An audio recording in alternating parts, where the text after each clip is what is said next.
Et nous y sommes déjà avec la vision du camarade président du Faso, capitaine Ibrahim Traoré, depuis les 3 ans. Vous constaterez que la voix du Burkina Faso porte, à travers tout ce qui a été fait depuis, non seulement la reconquête de notre territoire, de façon indépendante.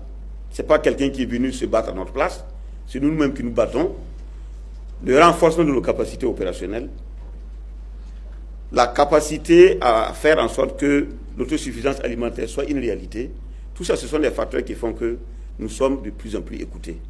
Donc, cette situation de bouleversement de relations internationales à travers le monde, où des pays peuvent aller enlever des chefs d'État d'autres pays, ou bien déployer de l'armada pour menacer certains, nous allons travailler à ce que cela ne puisse pas nous arriver, parce que nous devons nous affirmer également. Et nous avons la capacité. Nous sommes convoités aujourd'hui par beaucoup de gens qui nous avaient rejetés. Il y a 3 ans, beaucoup de pays nous avaient tourné le dos.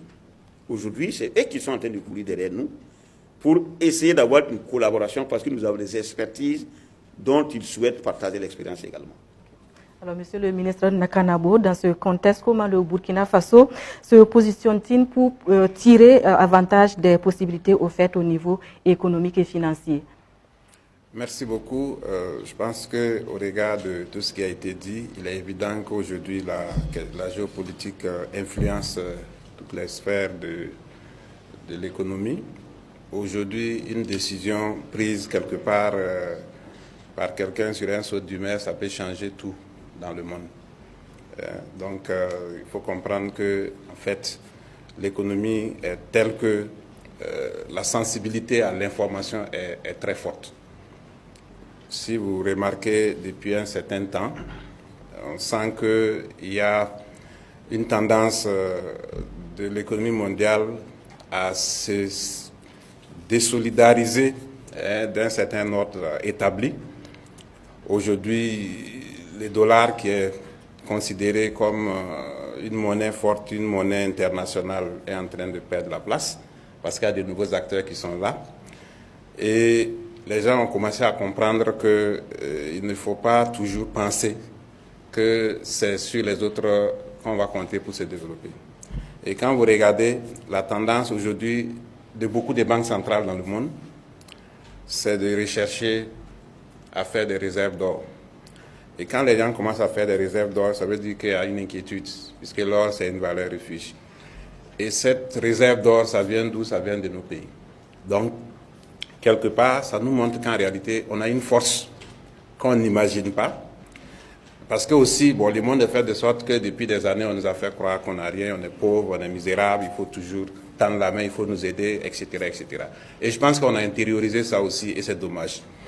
Aujourd'hui, je crois que de plus en plus les gens comprennent qu'en réalité, le salut ne peut venir que de nos capacités internes. Au Burkina, depuis en tout cas les 3 dernières années, je crois qu'on a montré aussi qu'on peut compter sur nous-mêmes pour faire beaucoup de choses. On vient de faire tout de suite une conférence de presse sur les fonds de soutien patriotique. Et en 3 ans, on a mobilisé près d'$1 milliard. Pour ne pas dire près de 500 milliards de francs CFA. Et aucun partenaire, les plus gros, ne peuvent pas nous donner cela dans les 3 ans. Ça veut dire que si on comptait sur eux, ce n'était pas évident. Peut-être qu'aujourd'hui, on n'allait même plus exister. Et surtout que ces partenaires sont dans une logique où ils disent que leurs ressources ne peuvent pas servir à acheter des armes. Ou bien on va vous dire, bon, vous pouvez acheter des armes, mais pas des armes létales. Alors qu'en face, vous avez des gens qui vous attaquent avec tous les armadas possibles. Donc, ça nous montre qu'en réalité, on est dans une situation où le salut ne peut venir que de nous-mêmes. Et on a les capacités. Donc, il faut s'organiser. Il faut s'organiser et il faut aussi faire en sorte que le peuple puisse comprendre le message. Et cela est important. Est-ce que vous avez l'impression aujourd'hui que le peuple a pris conscience de cet état de fait, de son pouvoir à aider le gouvernement à atteindre ses objectifs aujourd'hui? Alors, c'est important de noter que ce n'est pas le gouvernement qu'on aide, mais le peuple s'aide lui-même. Oui, bon. Parce que la réalité, c'est ça. Hein. Aujourd'hui, je crois que le peuple commence à comprendre. Parce qu'on a d'autres sons de cloche. Vous savez, depuis longtemps, on n'avait que les mêmes sources d'information. Et on nous a toujours fait savoir qu'en réalité, on n'est rien, on ne vaut rien. Il faut que les gens viennent toujours. Mais aujourd'hui, je crois que le peuple a compris. Et si on reste sur cette tendance à un moment donné, je ne suis pas sûr que les autres qui ont commencé à se retirer ne vont pas venir négocier pour revenir comme le général l'a dit. On a un partenaire qui, à un moment donné, a décidé de ne plus nous accompagner. Et après, ils ont commencé à venir, on leur a dit non, on n'a plus besoin. Ils insistent, on dit non, on n'en a plus besoin. Parce qu'en réalité, ils n'ont pas grand-chose à nous donner. C'est juste parce qu'on a mis dans la tête que sans eux, on ne peut rien devenir. Aujourd'hui, il faut qu'on arrive à nous organiser, à valoriser nos ressources et faire en sorte que notre voix aussi puisse compter. Et comme je l'ai dit, si économiquement on est fort, sur le plan militaire on est fort, il est évident que le rayonnement viendra. Parce que si on parle alors que derrière il n'y a rien, ce n'est pas évident que les gens puissent nous rester.